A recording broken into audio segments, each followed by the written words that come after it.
ሰላም ጤና ይስጥልን የተወደዳችሁና የተከበራችሁ የንጋት መረጃ አድማጭ ተመልካቾቻችን እንደምን አላችሁ? ለዕለቱ ያዝናቸውን ሰበርና ወቅታዊ መረጃዎች ይዘን ቀርበናል። መረጃዎቻችን ቶሎ እንዲደርሷችሁ ዩቲዩብ ቻናላችንን ሰብስክራይብ፣ ላይክ፣ ሼር እያደረጋችሁ እስከ ፍጻሜያችን አብራችሁን ቆዩ። የቀድሞው የትግራይ ጊዜያዊ አስተዳደር ፕሬዝዳንት አቶ ጌታቸው ረዳ በትግራይ ክልል ውስጥ የሚገኙ አንዳንድ ወታደራዊና ፖለቲካዊ አመራሮች ክልሉን ወደ አዲስና አላስፈላጊ ጦርነት እየገፉ ነው ሲሉ በጽኑ አስጠነቀቁ።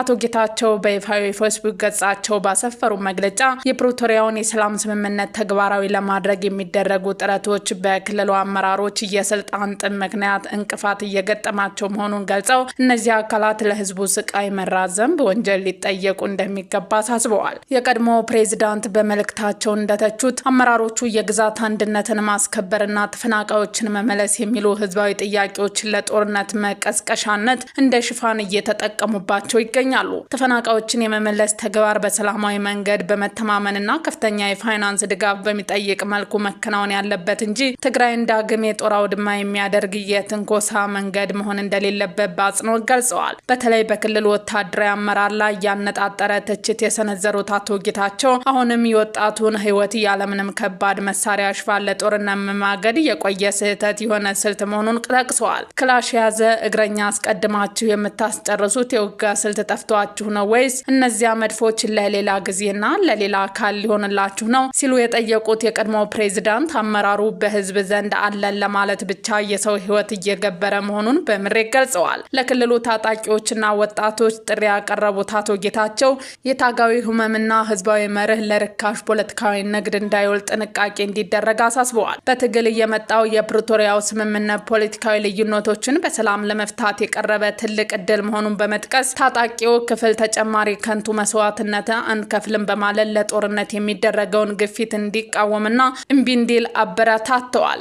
በመጨረሻም አቶ ጌታቸው በትግራይ ስም የሚደረገውና የት መቼና እንዴት እንደሚጠናቀቅ የማይታወቅ ያሉት ትርጉም አልባ እንቅስቃሴ በአስቸኳይ እንዲቆም ጠይቀዋል። ግጭት በመቆስቆስ ላይ ያሉ አካላት ቆም ብለው እንዲያስቡ እያሳሰቡ ራሳቸው የጫሩትን እሳት ራሳቸው ይሙቁት በሚል ጠንካራ ማስጠንቀቂያ መልእክታቸውን ደምድመዋል። በተያያዘ ዜና የህወሓት ቡድን ዘንድሮ የካቲት 11 ሁመራ ለማክበር እንጋደላለን ማለቱ ተሰምቷል። ራሳቸው የለኮሱትን እሳቸው ራሳቸው ይሙቁት ሲሉ አቶ ጌታቸው ረዳ በጠለምት ግጭትና በህወሓት አመራሮች ላይ ጠንካራ ትችት ሰንዝረዋል። አቶ ጌታቸው በፌስቡክ ገጻቸው በትግርኛ ቋንቋ ባስተላለፉት መልእክት ተፈናቃዮችን ለመመለስና ግዛታዊ አንድነትን ለማረጋገጥ በሚል ስም ህዝብን ዳግም ወደ ጦርነት የሚከቱ እንቅስቃሴዎች እየተደረጉ መሆኑን ገልጸዋል። ዛሬ ከረፋድ አንስቶ በተከዜ ቀጣና በሁለት ግንባር አዲስ ውጊያ መቀስቀሱን ተሰምቷል። አንደኛው ግንባር በተከዜ ቀጣና ምስራቅ ጠለምት ሚጫራ በተባለ ስፍራ ሲሆን ሁለተኛው ውጊያ ተቀሰቀሰበት ግንባር ደግሞ በምዕራብ ጠለምት አንበሳ መቃብር ተብሎ በሚጠራው አካባቢ ተብሏል። በምስራቅ ጠለምት ሚጫራ በተባለ ስፍራ በነፍስ ወከፍና በቡድን መሳሪያዎች የታገዘ ውጊያ እየተደረገ እንዳለ ተነግሯል። ሚጫራ በትናንትናው ዕለት የድሮን ጥቃት የተፈጸመበት ቦታ አቅራቢያ የሚገኝ ቀበሌ መሆኑ ታውቋል። በትናንትናው የድሮን ጥቃት የህወሓት ወታደሮችና ወታደራዊ መሳሪያዎች ላይ ከፍ ያለ ኪሳራ ማጋጠሙን ከአንድ አፍታ ዘገባ ተመልክተናል።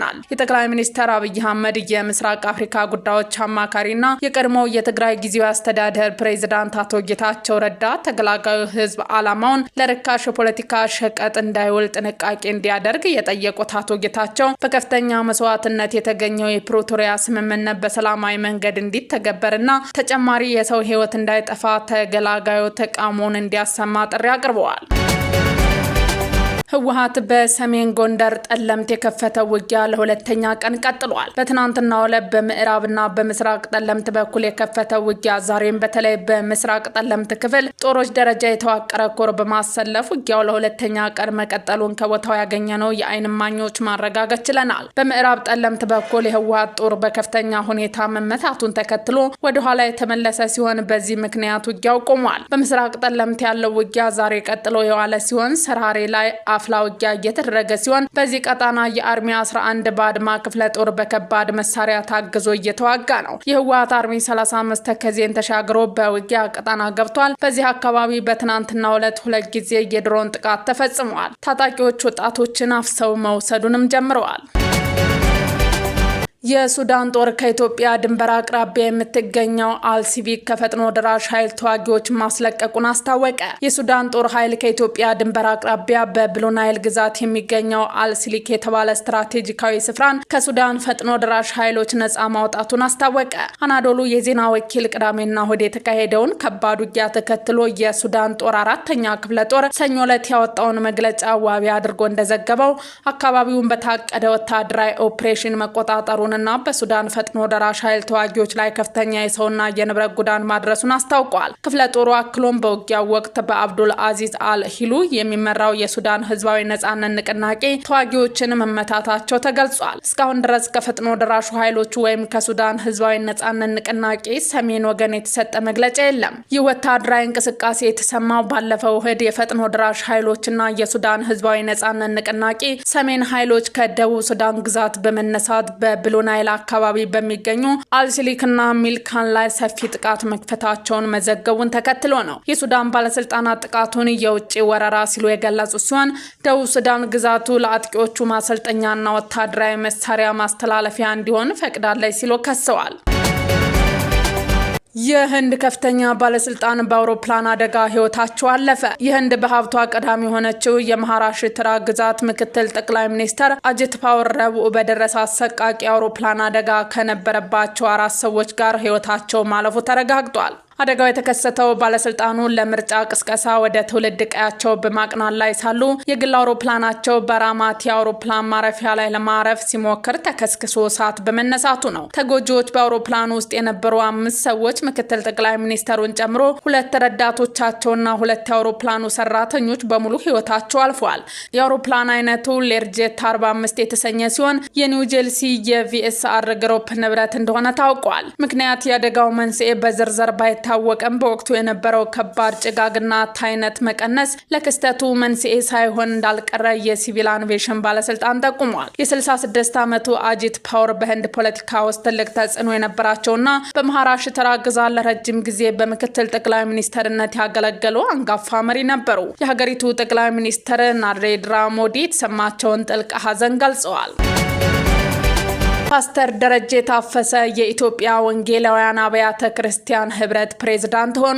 የኢትዮጵያ ወንጌላውያን አብያተ ክርስቲያናት ህብረት ዛሬ ባካሄደው ጉባኤ ፓስተር ደረጀ ታፈሰ ፓስተር ጻዲቆ አብዶንን በመተካት የኢትዮጵያ ወንጌላውያን አብያተ ክርስቲያን ህብረት ፕሬዝዳንት ሆነው እንዲመሩ እንደመረጣቸው አስታውቋል። የኢትዮጵያ ወንጌላውያን አብያተ ክርስቲያን ጥር 20 ቀን 2018 ዓ.ም ባካሄደው 40ኛ ጠቅላላ ጉባኤ የኃላፊነት ዘመናቸውን ባጠናቀቁ ፓስተር ጻዲቆ አብዶ ምትክ ነው ፓስተር ደረጀ ታፈሰን ፕሬዝዳንት አድርጎ የመረጣቸው። ፓስተር ደረጀ ከዚህ ቀደም በህብረቱ የሚሽንና የቲዮሎጂ መምሪያ ዳይሬክተር ሆነው ሲሰሩ መቆየታቸው ተነግሯል። ፓስተር ጻዲቆ አብዶ በበኩላቸው ላለፉት 10 ዓመታት ህብረቱን በፕሬዝዳንትነት የመሩ ሲሆን በስልጣን ሽግግሩ ላይ ባደረጉት ንግግር መላው የህብረቱ አመራሮችና ባለሀብቶች በማመስገን ለተጨማሪ የህብረቱ ፕሬዝዳንት መልካም የአገልግሎት ዘመን እንዲሆን ተመኝተዋል። ውድ አድማጭ ተመልካቾቻችን የዛሬ ዜናዎቻችን እነዚህን ይመስሉ ነበር። አብራችሁን ስለነበራችሁ ከልብ እናመሰግናለን። መልካም ቀን።